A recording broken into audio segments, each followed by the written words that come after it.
solicitaron ayer. Digamos que la universidad no va a enviarles un requerimiento de obligatoriedad de la presencialidad, me informaban allá, sino que pues va a garantizar la presencialidad, va a aperturar las aulas con unos aforos máximos, con un cumplimiento de protocolos de bioseguridad que tienen allá, que la verdad me parecieron hasta interesantes. Yo les informé que tenía algunos alumnos que no iban a asistir, unos porque se encontraban fuera del área metropolitana, pero pues que me sorprendía que había una persona que viviendo en Aguachite me ha dicho que quería presencialidad. Entonces, doctora, me mandan a preguntarle si efectivamente a usted le es fácil trasladarse a estudiar a Bucaramanga. Doctora Yuri.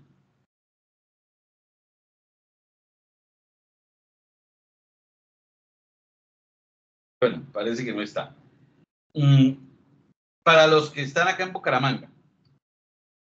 Bueno, igual a partir de la semana entrante yo tengo que asistir a la universidad a dictar la clase directamente desde el aula que se me asigne. De manera que ustedes van a poder ir. La universidad, pues, me imagino, les informará como pues yo les estoy informando, porque lo que estoy informando fue algo que hablé telefónicamente. Y por experiencia simplemente les digo que en la medida en que lo puedan hacer, es mejor la presencialidad que cualquier otra alternativa. Ya todo está volviendo a la normalidad. Ayer, a partir del 1 de septiembre, se apertura el 80% de los despachos judiciales. Los colegios a partir de septiembre entran en presencialidad, gústele o no a los profesores. Bueno, eso va a haber una cantidad de cambios tendientes a que volvamos a la normalidad. Esperemos que todo salga bien y que no vaya a generar un daño mayor. Sin embargo, pues los invito a los que puedan asistir, asistan. Esperen lógicamente el comunicado de la universidad. Mientras la universidad no comunique nada, pues seguimos como estamos. Pero lógicamente que es mucho más fácil y va a ser mucho más enriquecedor para ustedes la clase presencial que la clase virtual. Pero bueno, ya cumplí con el aviso parroquial, sigamos con nuestro estudio. Entonces, habíamos quedado ayer en lo que eran las obligaciones de medios y de resultados, y decíamos que ya con eso concluíamos, digamos, desde el punto de vista material, la clasificación de las obligaciones. Pues ya sabemos que desde el punto de vista de vencimiento tenemos obligaciones, bueno, desde el punto de vista de naturaleza son civiles y naturales, y las civiles, desde el vencimiento, decimos, son obligaciones puras y simples, sujetas a un plazo o sujetas a una condición. Desde el punto de vista del número de personas, deudores o acreedores, hablamos de obligaciones conjuntas o solidarias. Desde el punto de vista de la forma de cumplimiento, hablamos de obligaciones alternativas, facultativas, de medios y de resultados. Ahí vamos.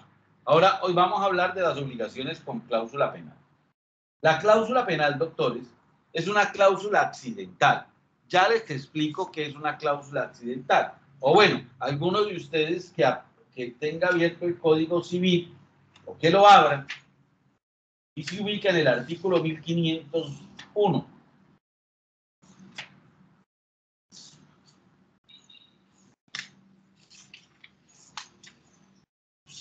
En 1501 dice cosas esenciales, accidentales y de la naturaleza de los contratos. Por favor, ayúdeme con esa noticia. Bueno, se distinguen en cada contrato las cosas que son de su esencia, las que son de su naturaleza y las puramente accidentales. Son las de esencia de un contrato aquellas cosas sin las cuales o no produce efecto alguno o degeneran en otro contrato diferente. Son de la naturaleza de un contrato las que, no siendo esenciales en él, se entienden pertenecerle sin necesidad de una cláusula especial, y son accidentales a un contrato aquellas que ni esencial ni naturalmente le pertenecen y que se le agregan por medio de las cláusulas especiales. Entonces, esto lo vamos a ver al finalizar el semestre nuevamente. Pero para poder explicar la obligación con cláusula penal, quería hacer referencia a este punto. Los elementos esenciales son aquellos elementos sin los cuales el negocio jurídico no nace, no tiene vida. Por eso es que han peleado tantísimo las personas que desean casarse con personas del mismo sexo, diciendo pues que nosotros tenemos derecho a celebrar el contrato de matrimonio. Resulta que si uno revisa el artículo 152, si no estoy mal, del Código Civil, por mencionar pues un ejemplo para que ustedes logren entender lo que es ese elemento esencial. Mira, no, 152 no es. A ver, 100 algo. Ya se me perdió. Ah, ya, 113. Dice, el matrimonio es un contrato solemne por el cual un hombre y una mujer se unen con el fin de vivir juntos, procrear y de auxiliarse mutuamente. Norma que fue declarada exequible por la Corte Constitucional. Entonces, ¿a qué voy con este comentario? Pues, ¿por qué un hombre con un hombre o una mujer con una mujer no se pueden casar? Pues porque no pueden celebrar matrimonio. ¿Y por qué no pueden celebrar matrimonio? Porque el 113 dice que es un contrato solemne entre un hombre y una mujer. Para que ellos puedan celebrar matrimonio, contraer matrimonio, perdón, o como dicen hoy algunos, cometer matrimonio, pues tienen que modificar el artículo 103 y decir que es un contrato solemne entre dos personas. Y ahí caben todos. Pero por ahora sigue siendo elemento esencial un hombre y una mujer. Ahora, el elemento natural es aquel que sin ser esencial, es decir, que la ausencia no genere inexistencia, se entienden incluidos dentro de un contrato.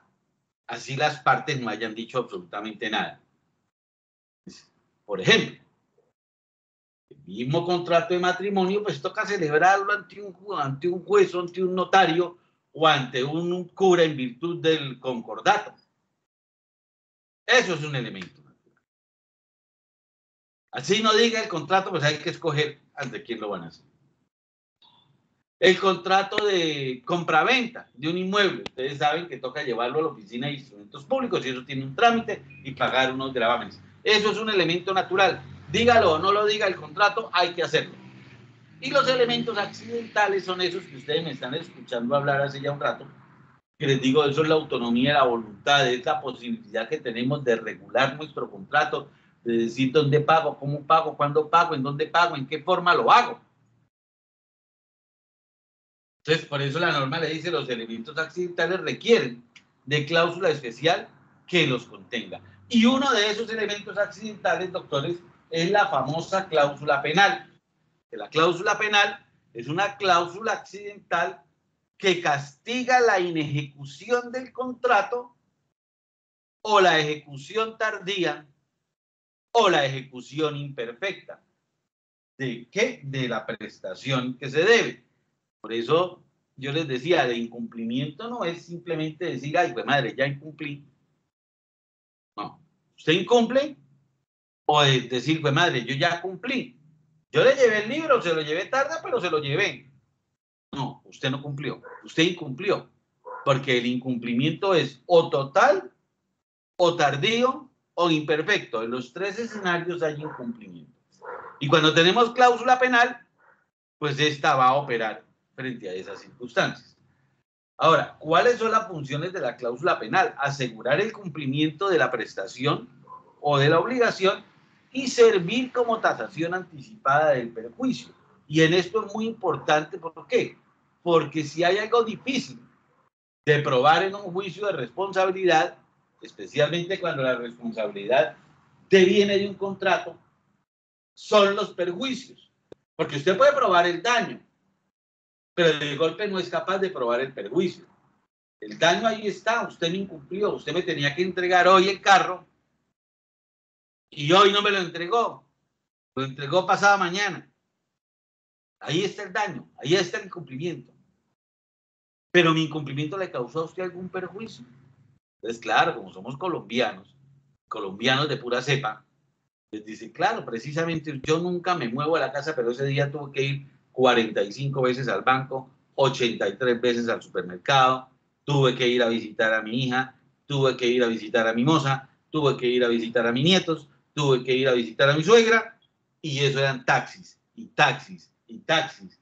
Y entonces esas carreras de taxi eran 5.000 pesos, bueno, yo no sé hoy en cuánto es que está, como que está en 5.300, 5.000 pesos, multiplíquelo por el número de carreras y multiplíquelo por 2 porque toca de un lado para el otro. Esos son los perjuicios. Y como somos colombianos, usted va y compra un talonario de recibos de cajeros que venden en cualquier papelería y consigue un taxista cualquiera y le dice que usted lo contrató por horas y el man con seguridad le firma el coso ese y le cobrará por ahí una plata para que le firme eso. Y usted dice, mire, el perjuicio que usted me causó. Otra cosa es que usted con esa prueba logre convencer al juez y logre que el otro abogado sea un dormido para que le metan ese gol. Entonces, ¿qué hace la cláusula penal? Decirle, no, viejo, tranquilo. Si hay incumplimiento, usted no tiene que traer la prueba del perjuicio. Usted pruebe el incumplimiento. Que probado el incumplimiento, automáticamente se activa la cláusula penal como tasación anticipada de perjuicios. Lógicamente, usted tendrá que escoger si cobra la cláusula penal o si va a cobrar un perjuicio mayor. Entonces, prescinde de la cláusula penal y procede a acreditar como tiene que acreditarse cualquier perjuicio. Entonces, esta cláusula penal, como les digo, además de ser un elemento accidental del contrato, tiene un carácter accesorio al contrato que le pertenece la cláusula penal, en virtud de que si ese contrato es declarado nulo, pues hace nula la cláusula penal.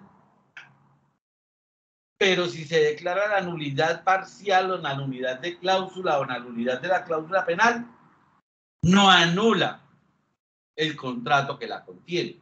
Así lo consagra el artículo 1591. Pero la norma más importante, doctores, norma de preparatorio, por lo menos yo la pregunto cada vez que soy jurado de preparatorio y me encanta preguntarla en los exámenes que les hago a ustedes. Y cada vez que pueda joder con eso lo pregunto. ¿Por qué? Porque desafortunadamente me he dado cuenta cómo muchos abogados, no en el litigio, sino en la forma en que redactan las vainas, lo hacen mal. Vamos a leer, por favor, algunos de ustedes el artículo 1594. 1594. Antes de constituirse el deudor en mora, no puede el acreedor demandar a su arbitrio la obligación principal o la pena, sino solo la obligación principal. Ni constituido el deudor en mora, puede el acreedor pedir a un tiempo el cumplimiento de la obligación principal y la pena. Espéreme, Cristian. Vamos a leerlo despacio porque son varios los puntos que trae la norma. Entonces, mire cómo arranca esa norma. Antes de constituirse el deudor en mora, no puede el acreedor demandar a su arbitrio la obligación principal o la pena. Vamos a suponer que es un contrato de compra-venta de un vehículo y usted tiene que entregarlo el 30 de agosto y el contrato dice que el incumplimiento acarreará una cláusula penal de 2 millones de pesos diarios sin que el pago de la cláusula penal lo exonere de cumplir la obligación principal. Así dice el contrato. Entonces, lo primero que ustedes van a mirar es ningún acreedor podrá pedir antes del vencimiento del plazo ni la obligación principal, que para el ejemplo que tenemos sería la entrega del carro, ni la cláusula penal o la pena, que para el ejemplo que tenemos sería 2 millones de pesos día. ¿Está claro hasta ahí? Sí. Ok, ahora por favor, Cristian, sigamos ahí con donde dice ni constituido el deudor, hasta el otro punto y coma que hay ahí.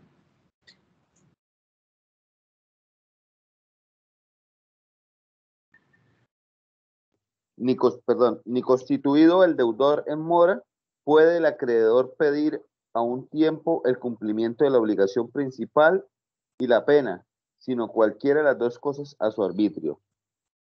Listo, sígalo leyendo, yo creo que ya con eso lo logró. A menos que aparezca haberse estipulado, o a menos que se haya estipulado el pago de la pena, no se entienda extinguida la obligación principal. Entonces, fíjese, por eso les decía, fíjese cómo se redactó. ¿Por qué? Porque después le dice a Norma, ni aún estando el deudor en mora, podrá cobrar la obligación principal y la pena, sino una de las dos. Salvo que en la cláusula redactada en el contrato se diga que la pena opera por el simple retardo o que el pago de la pena no extingue el cumplimiento de la obligación principal. Fíjese que tiene que redactarse con tacto. ¿Por qué? Porque si no, usted va a dejar cojo el contrato. Usted, en principio, o cobra la pena, págueme los 2 millones de pesos diarios por la mora, o cobra la obligación principal, que en este caso sería entreguen el carro.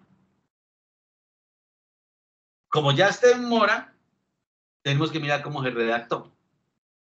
Y fíjense que yo en el ejemplo que les decía, usted tiene que entregar el carro el 30 de agosto y si no lo entrega pagará 2 millones de pesos día de mora. Como quedó ahí redactada, ustedes dicen, pues solamente podrá pedir o de entrégueme el carro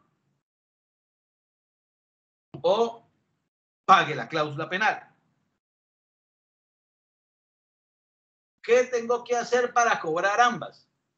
Es decir, entrégueme el carro, y págueme la cláusula, que el contrato diga que la cláusula opera por el simple retardo, uno, o que el contrato diga que pagando la pena no se extingue la obligación principal. Lógicamente que yo como litigante, ¿qué puedo hacer? Si veo que eso me quedó cojo, pues no acudo a la cláusula penal, sino que pido, señor juez, ordene que me entreguen el carro y condénelo a pagar los perjuicios y entro a aprobarlos en la forma como les dije en principio. ¿Es claro? Sí, doctor, o sea que todo depende cómo se redacte realmente las consecuencias de la cláusula penal. O sea, por ejemplo, si una persona, si es sobre dinero, entonces se le puede poner una cláusula penal de 1 millón, pero si yo pongo 1 millón y lo dejo así como en el ejemplo que usted da, entonces si voy a cobrar la pena, cobro 1 millón y pierdo el otro 1 millón que eran en sí la total de la deuda. Aunque le voy a decir una cosa, que digamos eso es muy mía.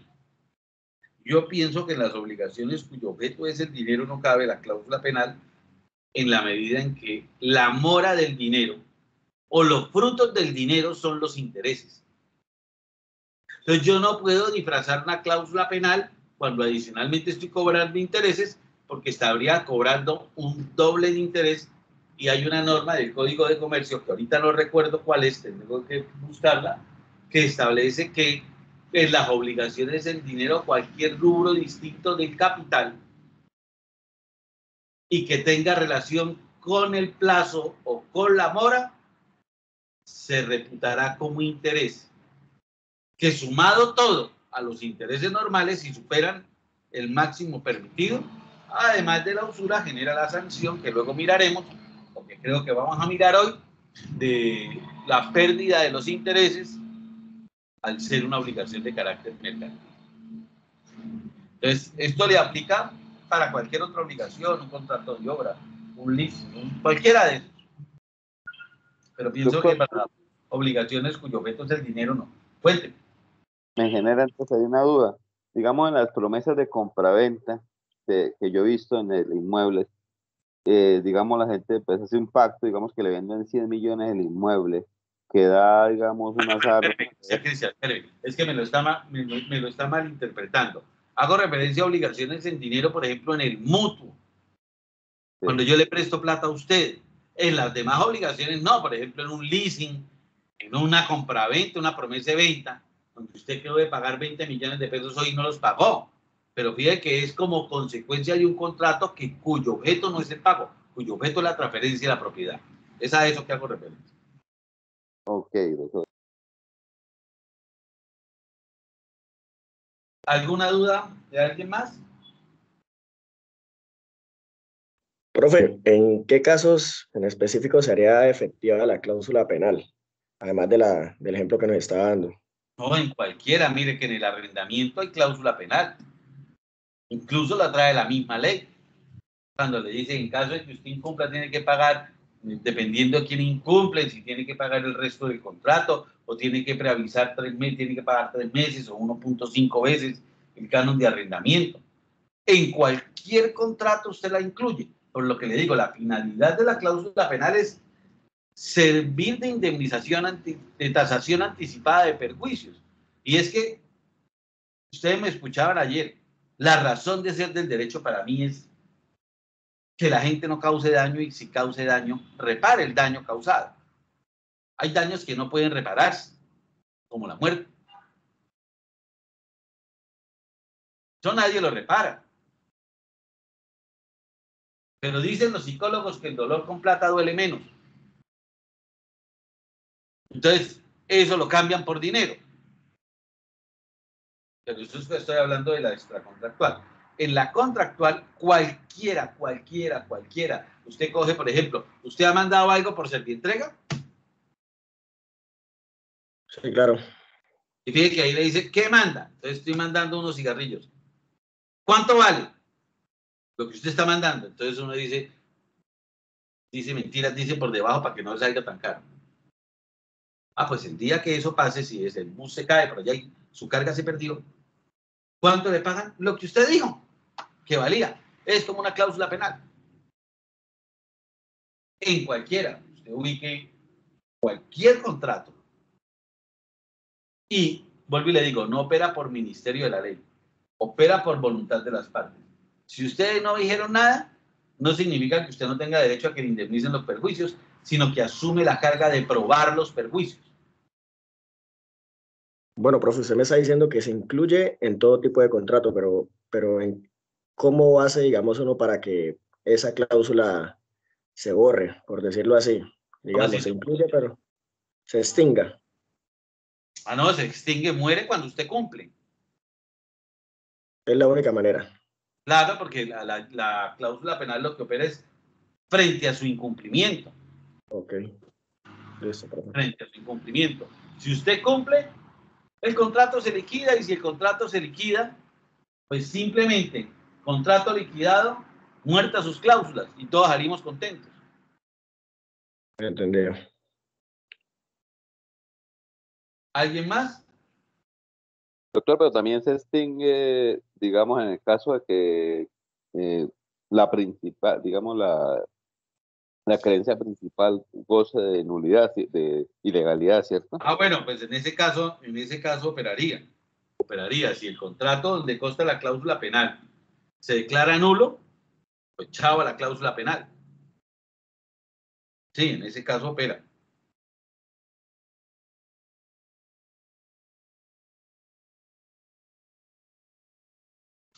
Ahora, el artículo 1596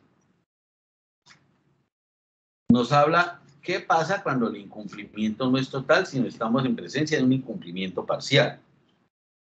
Si el deudor cumple solamente una parte de la obligación principal y el acreedor acepta esta parte, tendrá derecho a que se le rebaje proporcionalmente de la pena estipulada por la falta de cumplimiento de la principal. Entonces, usted entregó, pero entregó a medias. Usted me entregó el carro, pero no me entregó la tarjeta de propiedad.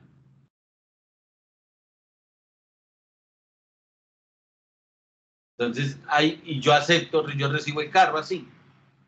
Entonces, no va a operar toda la pena, sino que la pena se va a disminuir proporcionalmente al cumplimiento.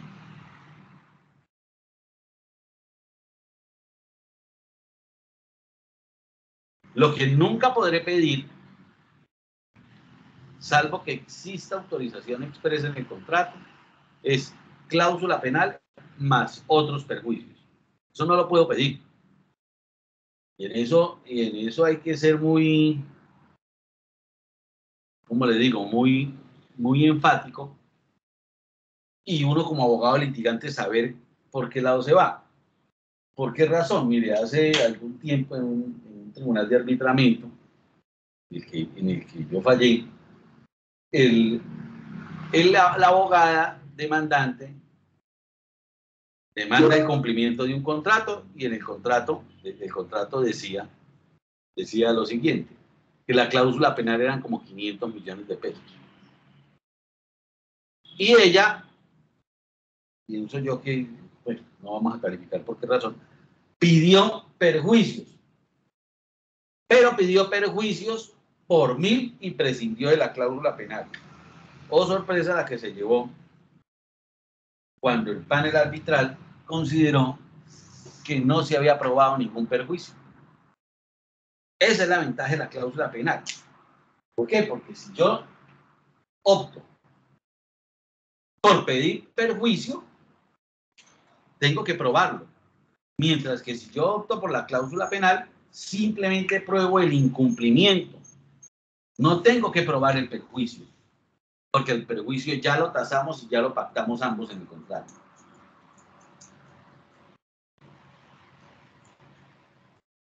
Fíjense que, por ejemplo, en un contrato de arrendamiento, usted lo va a entregar antes de tiempo y el contrato le dice tiene que entregarlo pintado, tiene que entregarlo planchado, tiene que entregarlo tal y como se le entregó a usted y adicionalmente tiene que pagarme, por decir algo, 3 meses de canon de arrendamiento. Independientemente, si yo al otro día que usted me lo entrega, yo ya lo tengo arrendado a otra persona. Eso fue lo que pactamos. Ahora, si yo digo, no, usted no me tiene que entregar el apartamento planchado, pintado, todas esas vainas, pero adicionalmente me va a pagar perjuicios por 100 millones de pesos, pues el juez le va a decir, pruébelos. Y si no los prueba, pues yo le ordeno que le restituyan el bien, pero no le puedo ordenar que le paguen esos perjuicios porque usted no logró demostrarlos. Entonces, ese es el riesgo que se corre cuando a veces uno se va de ambicioso a pedir perjuicios cuando ya tiene esta posibilidad de una cláusula penal buena que le permita efectivamente tener una satisfacción del cumplimiento. ¿Está claro? Sí, profe. Ahora, Sí, profe. la cláusula penal no puede ser el valor que uno quiera. La cláusula penal tiene un límite en su pacto, como lo prevé el artículo 1600 y 1601. Dice que la cláusula penal no podrá superar el duplo de la obligación principal sumada esta en ella. Es decir, que si yo tengo una obligación principal de 50 millones de pesos y puedo cobrar ambas, la obligación principal y la pena, el cobro de ambas no puede superar el duplo de la principal, el duplo de los 50 millones. Por el contrario, por lo demás es una cláusula supremamente útil que permite, como le digo, facilitar el trabajo de aquel contratante que sí cumplió. Por lo que simplemente mostrando ese incumplimiento sale la operación. ¿Es claro? Doctor, una pregunta. En el caso, por ejemplo, es el vehículo. Tenemos un vehículo comercial y se lo entregó, pero no le entregó la tarjeta de propiedad y pues por ende le causa un perjuicio que él no puede trabajar con ella. En ese caso, se pueden utilizar la porcionalidad de la cláusula penal y el perjuicio. Claro, claro que sí, porque es que, por ejemplo, que vamos a suponer que es un taxi. Y el taxi lo compro y no me dan la tarjeta de operación. O sea, que la compra del taxi, cuando usted compra un taxi no es para pasear con su familia los fines de semana solamente, sino usted lo compra es precisamente para poder desempeñar una actividad comercial con él. Y si el vendedor tenía la carga de entregarle la tarjeta de operación y no se le entrega, ¿para qué le sirve el taxi? Para nada. Entonces, ¿qué perjuicio va a cobrar? Si hay cláusula penal, pues lo que diga la cláusula penal. Si no hay cláusula penal, le toca a usted entrar a demostrar por decir algo, cuántas carreras haría en un día y promediarlo por los días en que no tuvo la tarjeta de operación y que se le impidió el ejercicio de su actividad como conductor de servicio público. Es decir, cada uno tiene su propio perjuicio.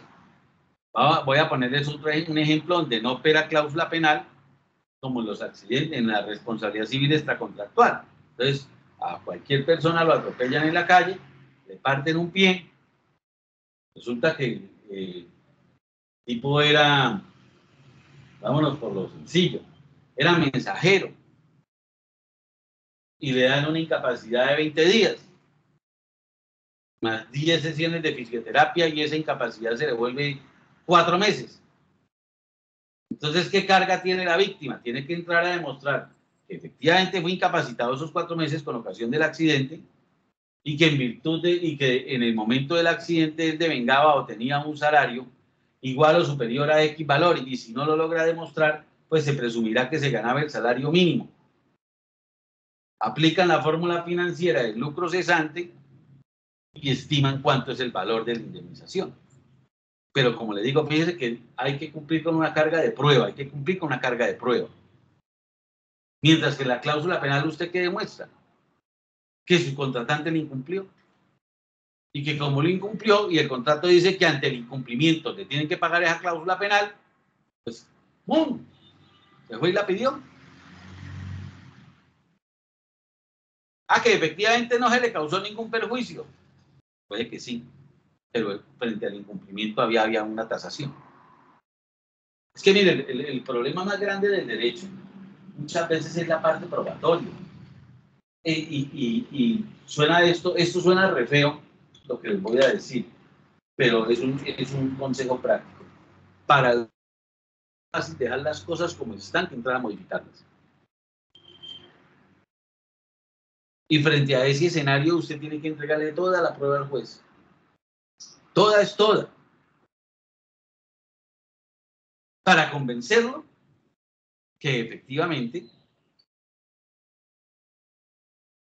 usted es titular o tiene derecho a que se le indemnice ese perjuicio. De lo contrario, puede que le diga el juez que hay incumplimiento, pero no le podrá decir el juez que le va a condenar al pago de unos perjuicios que usted no logró demostrar. ¿Es claro?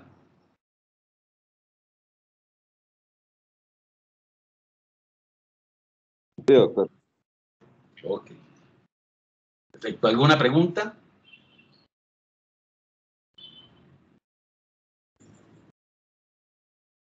No, profe, yo no tengo ninguna. No, profe. Entonces, de esta forma, quedaría visto lo que son las obligaciones y su clasificación.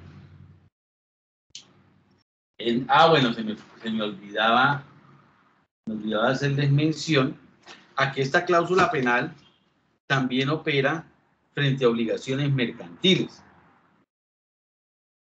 Conforme a lo previsto en el artículo 867, me parece que es, del Código de Comercio, que dice lo siguiente: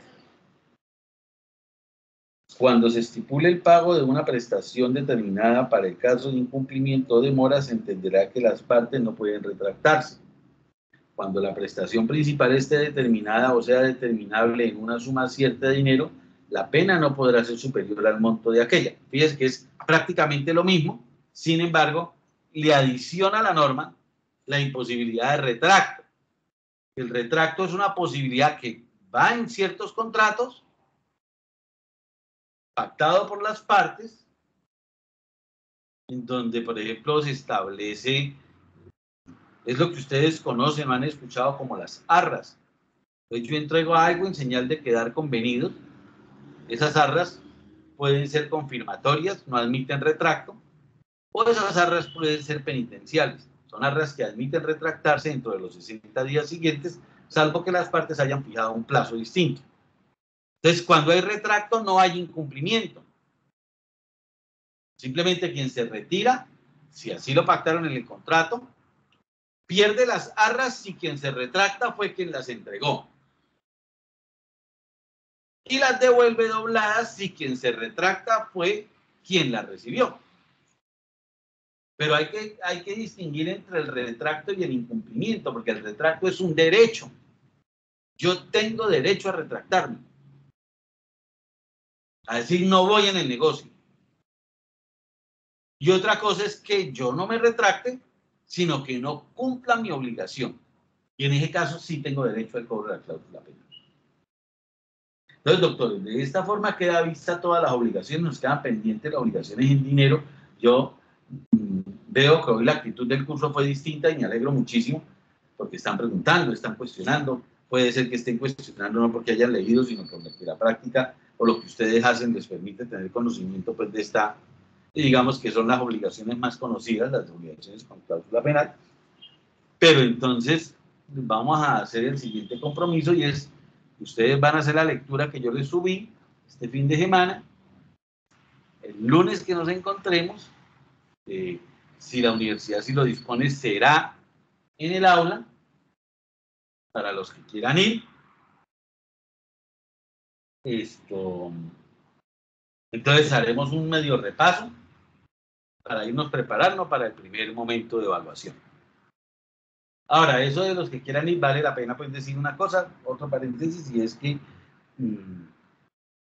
tengan en cuenta que espere que hay alguien alzó la mano.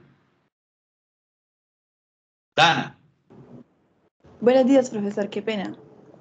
Con respecto a lo que usted estaba mencionando sobre ir la otra semana a la universidad, ayer la universidad lanzó un comunicado, un boletín express sobre eso, diciendo que ya podíamos ir apartando las clases como se nos había mencionado al principio de semestre, que se hace por el método de apartar las clases ciertas personas hasta llegar a un aforo y poder asistir a ellas. Sí, yo pienso que la mayoría podrán asistir porque el curso es más bien lindo. No somos sino 12. De esos 12 descontamos 3 personas que están fuera de la ciudad y que ellos van a estar conectados al tiempo con los que estamos en la presencialidad. Cristian.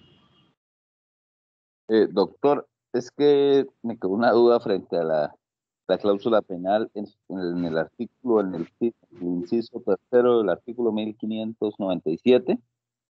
¿Qué dice?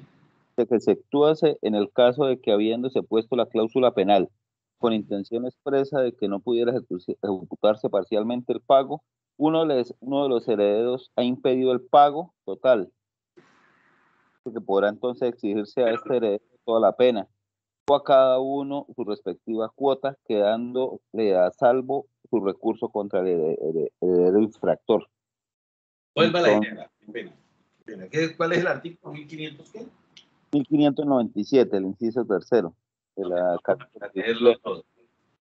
a leerlo todo. Dice, cuando la obligación contraída con cláusula penal es una cosa divisible, la pena del mismo modo que la obligación principal se divide entre los herederos del deudor a prorrata de las cuotas hereditarias. Vamos a suponer que el causante debía 100 millones de pesos, tiene 5 herederos, 20 tendrá que pagar cada uno.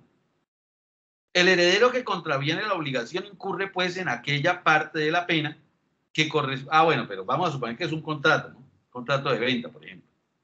El heredero que contraviene a la obligación incurre pues en aquella parte de la pena que corresponde a su cuota hereditaria y el acreedor no tendrá acción contra los coherederos que no han contravenido la obligación. Entonces, por eso el título del artículo es la divisibilidad de la pena. Entonces, hay una sola pena. De los 5 herederos, 4 pagaron y 1 no. Entonces, ¿qué es lo que le está diciendo la norma? Los coherederos, los demás, no tendrán que asumir esa carga, sino que el acreedor podrá demandar el cumplimiento y la cláusula penal, pero solamente frente al heredero infractor. Exceptúase el caso en que, habiéndose puesto la cláusula penal con intención expresa de que no pudiera ejecutarse parcialmente el pago, vamos a suponer que ya no es pagar la obligación derivada de la compraventa, sino que el causante es el quien vende. Entonces, la obligación del causante es, frente al pago, entregar. Al hacerse la entrega, pues no puedo entregarle por partes el apartamento. Entonces, es en ese caso. Expresa de que no pudiera ejecutarse parcialmente el pago. Uno de los herederos ha impedido el pago total. Suponga usted que de los 5 herederos, uno vive en el inmueble que el causante había firmado la promesa de venta. ¿Podrá entonces exigirse a este heredero toda la pena o a cada uno en su respectiva cuota, quedando a salvo, salvo su recurso contra el heredero infractor? Lo mismo se observará cuando la obligación contraída con cláusula penal es de una cosa indivisible. Es decir, fíjese, lo que le está diciendo la norma es que si muere una de las partes, tanto la obligación principal como la pena se traslada a los herederos. Se traslada de forma divisible en la medida en que pueda dividirse, como si fuese el pago de un dinero en virtud de esa venta. Pero si es la obligación de entregar el inmueble, pues si 4 herederos quieren entregar y el otro no, quien compró no le va a servir que le entreguen el 80% del inmueble.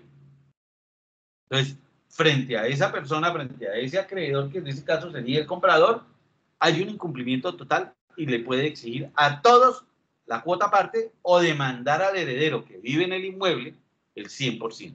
Eso es lo que me está diciendo la norma. ¿Le quedó claro, Cristian? Sí, doctor, mil gracias. Ok, Silvia, cuénteme. Profe, qué pena, un poquito de salida así como del tema, es que yo le quería hacer una pregunta también sobre contratos. Por ejemplo, cuando una persona tiene un contrato con inmobiliaria, entonces, por ejemplo, en mi casa, yo la pongo en ese inmobiliario, y mi casa se la arrendó a fulanito. En ese tiempo de contrato, por ejemplo, si el contrato iría hasta el 30 de septiembre, pero la persona, yo vendí la casa, se la vendía a un tercero. Vuelva y arranque porque me perdí. ¿Cómo, bro? Vuelva y arranque con el ejemplo. Usted consigna la casa en una inmobiliaria. Sí, yo consigno la casa en una inmobiliaria, ¿sí? Ajá. Yo pongo la casa en venta. Y la persona que compró la casa, se le fue el audio. La persona que compró la casa, no la va a pedir, hay en arriendo, ahí ya hay alguien en arriendo con la inmobiliaria, o sea, el arrendatario es cliente de la inmobiliaria, ¿sí o no? Sí. Pero quien la compró no pide la casa, o sea, no quiere que la desocupen, pero la inmobiliaria sí exige que, como el arrendatario es cliente de la inmobiliaria y no de la casa, que deben entregarle a la inmobiliaria el inmueble desocupado. En ese caso se está dando mucho. Yo pienso, le voy a dar mi tesis. Me parece que habría que mirar el contrato de arrendamiento, pero en ese caso, entre el vendedor y el comprador de la casa ocurrió una cesión del contrato de arrendamiento. Una cesión del contrato de mandato, perdón. Porque al fin y al cabo, ni el vendedor ni el comprador es el arrendador. El arrendador es la inmobiliaria. Sí. Entonces, si yo la vendo mi casa y usted la tiene arrendada, a usted no le importa si yo la vendí. Usted sigue pagando su arrendamiento a la inmobiliaria. Lo que pasa es que la inmobiliaria tiene que ahora dejar de pagar dejar de trasladar el producto del arriendo al mandante inicial y trasladárselo al segundo mandante, que sería el comprador, perdón, en virtud de una cesión de contrato. Ok, pero pues resulta que es que la persona que compró la casa no quiere ponerla por la inmobiliaria. Él dijo, no, hagamos un contrato directo. No, ahí sí se jodió. Perdón, ahí sí se fregó. Ahí sí se fregó porque es que el que compró no es el arrendador. Ahí sí la inmobiliaria tiene razón. Habría que terminar el contrato de arrendamiento entre el inquilino y la inmobiliaria para que ellos hiciesen un nuevo contrato entre el nuevo titular del derecho de dominio y el arrendatario o inquilino. Y eso sí, las inmobiliarias se cuidan en salud en eso. Porque uno diría, pues la fácil es que la inmobiliaria le ceda el contrato al nuevo propietario. O sea, en ese caso tocaría hasta el 30 de septiembre hacer entrega a la inmobiliaria. Y si la inmobiliaria le permite. Porque no, porque es que ya el contrato va hasta esa fecha. Pero le notificaron a tiempo que no iban a seguir. Sí, la misma inmobiliaria notificó porque el cliente ya había pedido la casa. Claro, pero si es la joda para el pobre arrendatario es que le toca desocupar Exactamente, y luego volver a llegar. exactamente. O sea, por eso pregunto, no habría nada que hacer. No, porque, digamos, desde el punto de vista legal no hay cómo exigirle a la inmobiliaria que ceda el contrato. Es un acto propio de disposición y voluntario. Sí. Entonces, si ellos quieren ceder, lo ceden. Y si no, Y si no, toca entregar y volver a hacer el arrendamiento. Uy, no. Ah, Todo bueno, depende del perfecto. contrato de mandato que hizo la inmobiliaria, porque a veces las inmobiliarias hacen contratos de mandatos muy restrictivos precisamente para evitar de que les Oh, son sea contratos jodidos, sí, usted tiene razón. No, bueno. Listo, profe, gracias. No, con mucho gusto. Bueno, doctores, entonces nos vemos el próximo lunes. Esperemos pues que la universidad nos informe en qué salón. ¿Listo? Listo. Doctor, el siguiente tema, ¿cuál es ahí en las lecturas? Qué pena que no. Obligaciones en dinero. Obligaciones en dinero. Ah, listo, gracias. Ok. Bueno, me alegra que Profe, estén gracias. así bien, Chao. que les hayan estudiado. Se cuidan. Hasta luego, profe. Chao, chao. Profe, hasta luego. Chao, profe, feliz día.